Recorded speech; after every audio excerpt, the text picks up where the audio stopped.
Hi everyone, for today's video I'll be showing you guys how to do this beautiful blue French tip Swarovski design from start to finish. I will start off my prep by using this NAILprof straight cuticle diamond bit to push her cuticles back. This helps open up the nail plate and lift any dead cuticle that might be lingering on the nail plate so that we can very easily trim it off. When you're using this bit, make sure that you're applying all of the pressure not down on the nail, but pushing back the cuticle. So all of the pressure should be applied pushing the cuticle back. And I usually use this bit at a speed of about 7 or 8.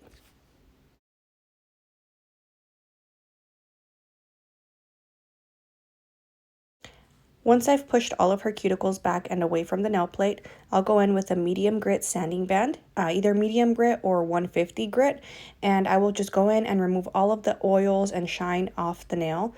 If the nail is uneven from prior acrylic use, you're not going in to smooth out the nail, all you're doing is removing shine. So as long as you see that the nail is fully sanded, then you want to go ahead and stop sanding because you don't want to overfile the natural nail, especially if they're already brittle. So all I'm doing is just removing shine, making sure that there's no leftover oils or moisture or anything on the nail. You want it to look fully sanded and nice and dry.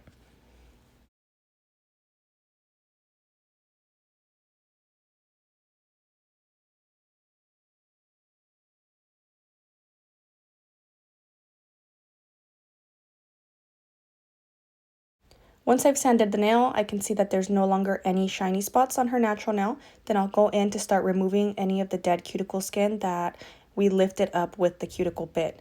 So you can see that I just very carefully trim off only the skin that's lifted up. I'm not going to try to go in and remove any live skin. I'm only going in to remove dead skin. So very careful when doing this part because you don't want to make your client bleed or cause any irritation or anything. So I just carefully go in. This is why it's important to make sure you're using a good cuticle bit to help lift skin so that then it's very easy to just go in and trim it right off without having to go in and accidentally cut any live skin.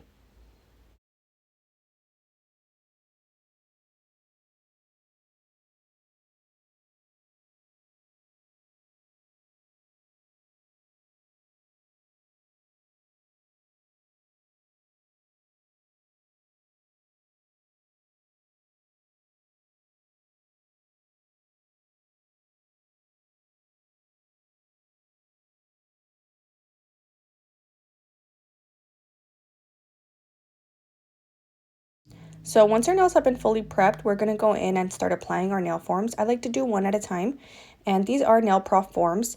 I like to make sure that the forms I'm using are very sticky, very sturdy, so that they're not going to be coming undone or coming off while I'm working. And I'll be using the full NAILprof acrylic system today, so that includes primer, monomer, acrylic powder. I want to make sure that my nail's fully saturated with primer before I start applying my acrylic. When sculpting nails, I always like to start my first bead at the free edge. In this case, I'll be creating a very thin, clear layer of acrylic as my base. So I'm going to gently push it up into the cuticle, and then my main focus is to get enough product on the free edge and sidewalls because this is the part of the nail that I'm going to be pinching. And then I'm just going to go in and lightly start building down my length and my shape on the nail. So again, this part should be very, very thin. It's just the base. I'm going to go ahead and add color over it. So I'm not too worried about structure, apex, and all of that just yet. Just getting down my shape, length, and enough product on the free edge and sidewalls.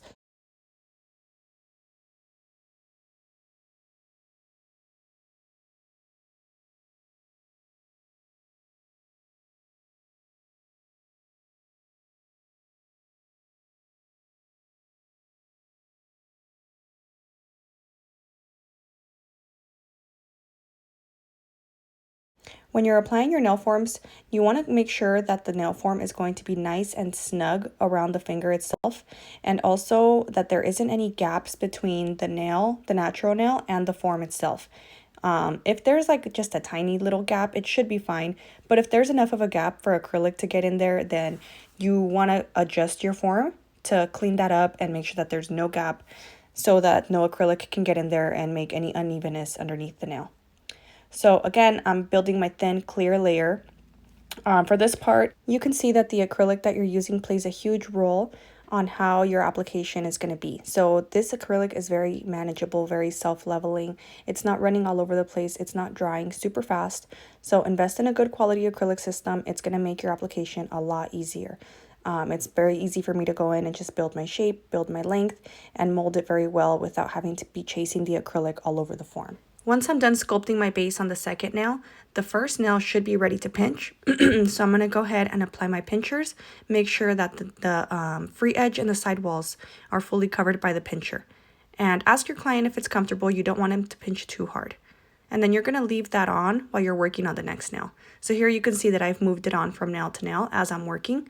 And I'll leave it on the nail while I'm sculpting another nail. So here I am cutting the form to adjust the thumb, since the thumb has a little bit of an outgrown hyponychia. I went ahead and made a small cut so that I'm able to push the form further back on the nail and get full coverage on the sides. It's important to cover the sides because nails can easily crack right there, and also because that's where we're going to be pinching on the sides. So I like to make a little bit of a cut sometimes if I don't have enough full coverage on the sides. So here again, I am sculpting my thin clear base on the thumb. The thumb is a little bit wider, so I don't push all the way back to the cuticle right away. I go back and do that, but I do make sure that I still have enough full coverage on the free edge sidewall area, and then start to build down to create my length and my shape.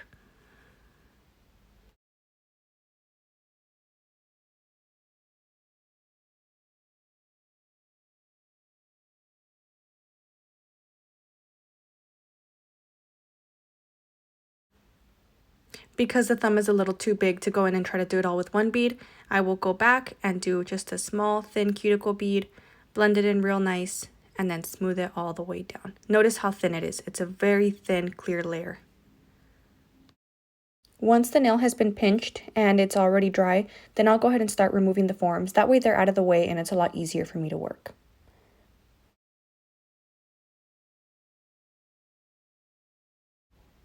So now that I have my clear base all sculpted and ready to go, I'm now able to go in with the color of my choice to work over the nail.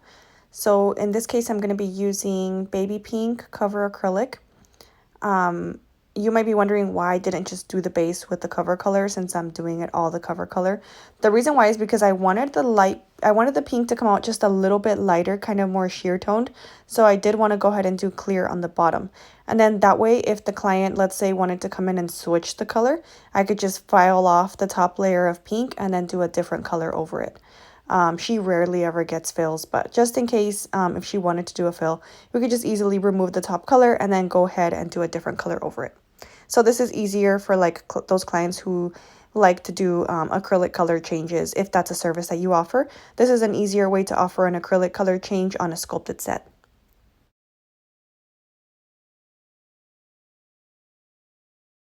This is also a good technique to try out if you're having a hard time switching over from tips to forms. If you feel like you just can't get a good structure on the form itself, then this is kind of like sculpting out a tip first and then going in and working over it. So it's almost like as if you're working over a tip. So this technique might help you if you're having a hard time switching over from tips to forms. So at this point now, I'm going in to make sure that I have enough acrylic in my apex area, cuticle tip area. So now I'm really focused on my structure of the nail, getting it nice and smooth and even. It's a little bit easier to do now since I already have my base. I don't have to worry about creating the shape or making it too thin or too thick at the tip. I already have my base, so I really am just going in to kind of fill it in, add color, and add a little bit of thickness. And again, using a good quality acrylic system is going to make your application a whole lot easier. You can see that my acrylic is very self-leveling. It kind of goes where I tell it to go. It's not running all over the place. It's very easy to manage. It flows very, very nicely. So investing in a good quality acrylic system is going to make a world of a difference when it comes to your application. Especially when sculpting, you need to have full control of your acrylic. The size of your acrylic brush will also determine the size of the beads that you can pick up. So for example, I typically like to work with a size 14 because it's a big enough brush for me to hold a bigger bead. In this case, I'm using a size 12 brush, so I'm not picking up as large of a bead as I normally would work with. But you can still see that I'm able to use a good manageable size bead. So again, the bigger the brush, the bigger the beads you can pick up because the more monomer it's going to hold. within the bristles of the brush. So I'll usually go anywhere from 12 to 16 as my go-to choice. The brush I'm using is also a NAILprof acrylic brush. If you're a beginner, I recommend starting off with a size 12 and then slowly working your way up to a 14 and 16. That way, the longer the nail that you work with, the bigger the brush you want to go with. Because if you're working with a longer nail, obviously you're going to have to pick up larger beads because you don't want to spend too much time on your application. So the bigger the bead you can pick up, the faster your application is going to be. And obviously the longer the nail is, the bigger beads you're going to have to be working with.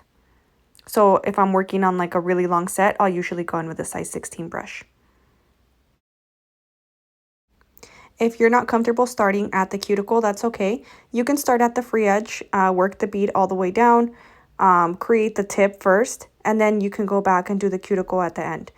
You don't want the bead, if your beads dry too fast, let's say you don't work fast enough and they dry halfway through, then you're probably going to want to do it this way better. You don't want to start at the cuticle because then you're not going to be able to bring the bead all the way down and it's going to dry halfway on you and it's going to create kind of like a bulky, uneven nail. So you can start a little bit lower and then work your way up to the cuticle.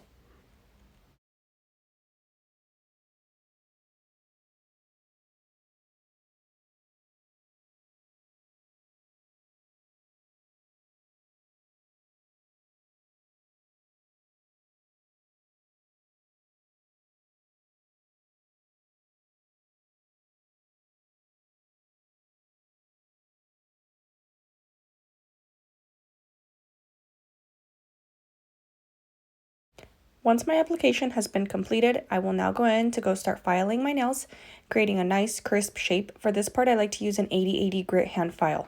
Now, I do most of my filing with my hand file, not my e-file, just because I feel like I'm able to get a much smoother, crisper shape with my hand file versus my e-file.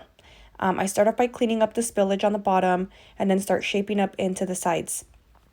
You don't want to overfile the sides, so make sure that you are keeping an eye on how much you're filing. The acrylic nail should never be wider than the natural nail. It shouldn't look like it's flaring out. So you want to make sure that when you're filing, it's nice and straight and even with the natural nail so that it doesn't either go in too much or come flared out too much either. For this shape, we're doing tapered square, so when I file, I keep my file nice and straight and I don't flare it in, I don't taper it in. And then once I got my shape down, then I'll go in and with the face of my file, I'll smooth out from the apex down to the tip to make sure that I get any little bumps and unevenness out so that then when I go in with my e-file, all I really have to do is touch up the cuticle. So again, you can see that I start by cleaning up the spillage on the bottom, get that nice and straight, and then I start to work the sides, angling my file in to start getting it nice and crisp. But since it's a tapered square, I'm not tapering my file in to make it coffin at the tip. I'm keeping it nice and straight. Because I do so much hand filing, I have to make sure that I'm constantly holding onto the client's nail so that it's not tugging and pulling on their natural nail. Notice how I always have a good hold underneath the acrylic nail or on the sides as well, just to prevent any tugging or pulling on the natural nail so that they don't feel any soreness.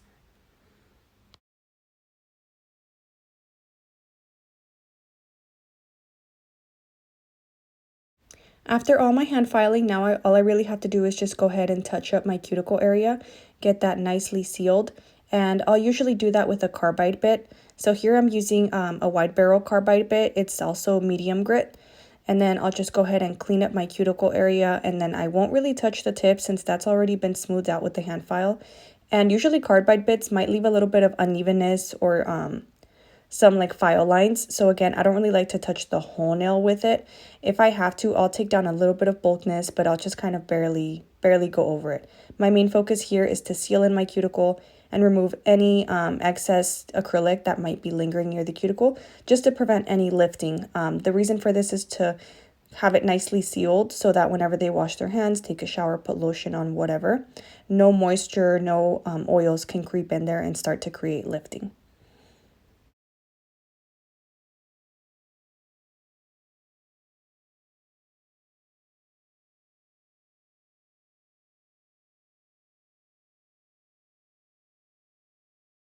Like I mentioned, the carbide bit sometimes leaves a little bit of unevenness or harsh file lines. So then I'll go in with my sanding band, again, the same medium grit sanding band that I used to prep, and I'll just go in and smooth out the nail.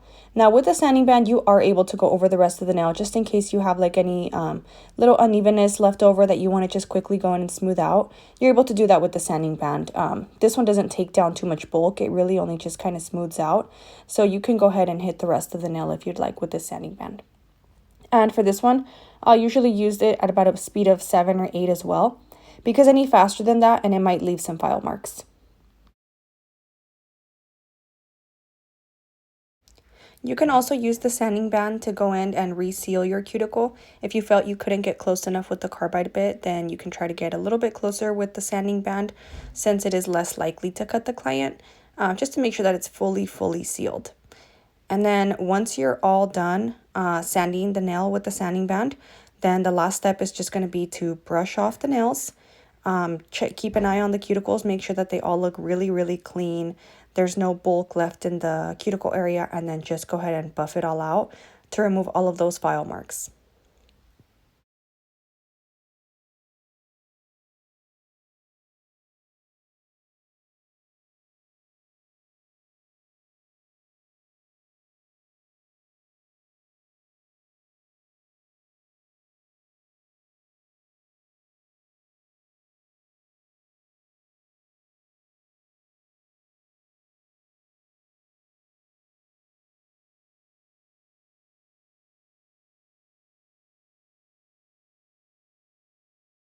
So there's a few different French tip techniques that I'll toggle between. One of the ones that I like to do is where I start off building kind of like an outline of what my French tip will look like.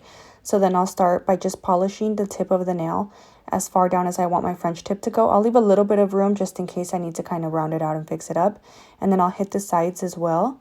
Again, just kind of like an outline. That way that part's already filled in. And then I can just go in with my liner brush to kind of create the lines and start to round out the bottom part. When you put your liner brush in, make sure that you get the entire surface of the liner brush, not just the tip. So then now you can start to work the line down towards the center of the tip on both sides. And then once the lines meet and they connect, then you can start to round it out at the tip so that it has like that nice deep French look. I'm using my 16 millimeter NAILprof liner brush. It's long enough to where I'm able to create those nice deep lines, and then also still have like good definition at the tip. It's not thick at the tip. It's nicely pointed so that I'm able to get nice crisp lines. Once I get my French tip nicely rounded, then I'll go ahead and repeat these steps on all 5 fingers before I cure. And then I'll usually do a second coat just to make sure that I have a nice full coverage evenly on the nail. Usually if you're doing French tips, you want to use a good quality gel polish. So Luxa polish, Valentino, any good quality gel polish that's going to have nice thick full coverage is going to make this a lot easier, because you don't want to have to go back and do too many coats when you're doing a French tip. You want to just try to do it with 1 or 2 if possible. I use this liner brush for pretty much any design that requires a liner brush. It's the perfect length where it's long enough to do like long line designs, but still the tip is nice and pointy to where I'm able to do like just like small little detailed designs as well. This one is also NAILprof, available on the website. It's 16 millimeters long, and it is the perfect length to create, again, any kind of design.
So once I've cured the first coat, then I'll go in and carefully apply a second coat. I won't get too close to the lines for the second coat just because I don't want to have to go back and do line work all over again. So I'll try to just get as close to the lines as possible just to fill in any color gaps. And then usually with the top coat, if there's any like unevenness between the lines, that'll usually blend it in. And then as far as polishing the tip, that's just preference. I like to polish it, but I know some people that don't like to polish it. So again, that's just preference.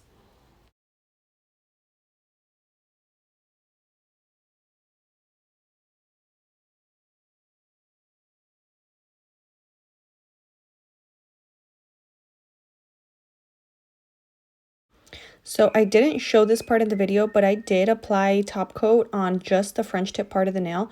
That way I don't have any lint or anything getting stuck on the polish part while I'm working. So yeah, I did apply top coat just on the part that has the polish, and then I left the top part over by the cuticle with no polish. So once I've cured the top coat on the polish section, then I'll go in and start applying my stones with a resin. I like to use Zule's Bling Adhesive resin. Even when I do 3D stones, I'll still use a resin. You can see that I kind of struggled to get the stone kind of in place, but it's, you know, just use your fingers, get it in place, and hold it until it dries. And it should be fine. But yeah, I prefer to use resin over jelly, even when I'm doing 3D stones, just because it holds well. But you do have to use like a thicker amount of resin when you are doing 3D stones, just to make sure that it's not going to pop off easily. So when I'm picking up the large 3D stones, I'll usually just use my fingers to pick them up and put them in place because they're kind of heavy, so the stone picker might drop them. So I'll use my fingers for those, but then for the smaller stones, then I'll use my Swarovski picker to pick them up and then use the pointer part to put them in place.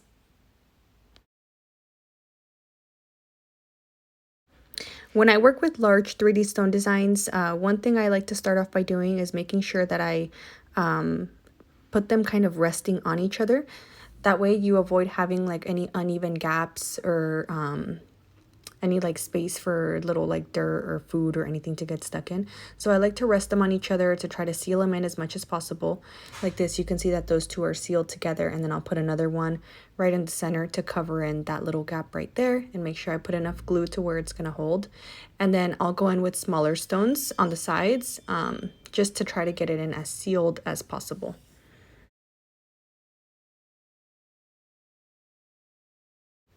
When I work on these designs, I don't have like the specific design already in mind. I kind of have to play around with it as I'm going just to see what looks good. If you kind of try to overthink and, you know, try to have like a perfect vision of what it's going to look like in your head, it's impossible. You kind of just have to start it and then see what looks good. So you'll see me like trying different shapes, different stones to see what's going to flow better, what's going to fit better. So I'll kind of go back and forth. Sometimes I'll even take them off and put them back on just to see what looks better with the design that I'm going with so far.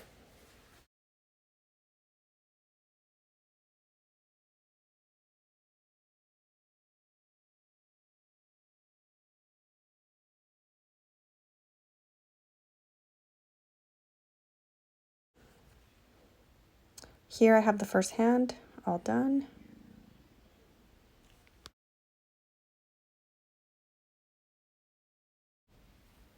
When you're applying your stones with the resin, keep in mind not to get the stones dirty with resin. So if you're using your fingers or a wax pen and you get resin on your fingers or the wax pen and then you touch the top of the stones, that's going to get resin on the top of the stone and it's going to come out cloudy or it's not going to look good.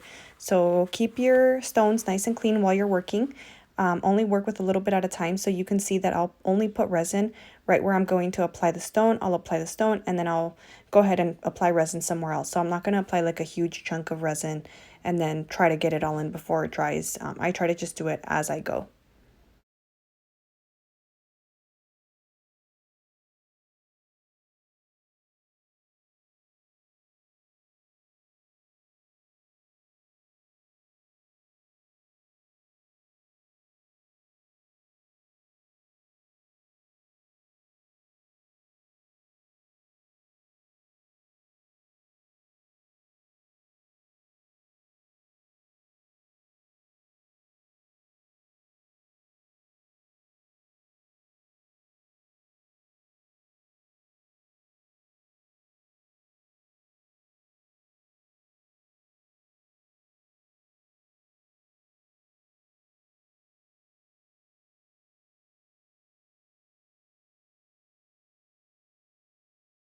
Once you're done applying your stones, then you want to go ahead and seal them in with some top coat.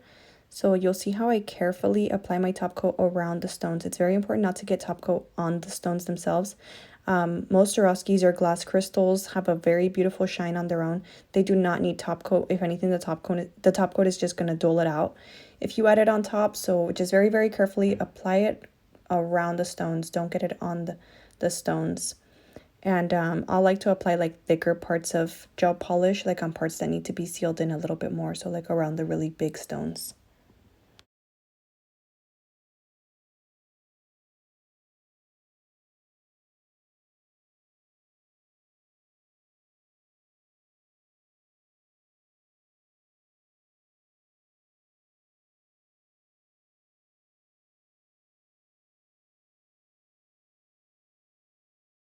And for this step, very important not to forget to clean your stones. I'll just use a dry piece of paper towel, no acetone, no alcohol, nothing on it.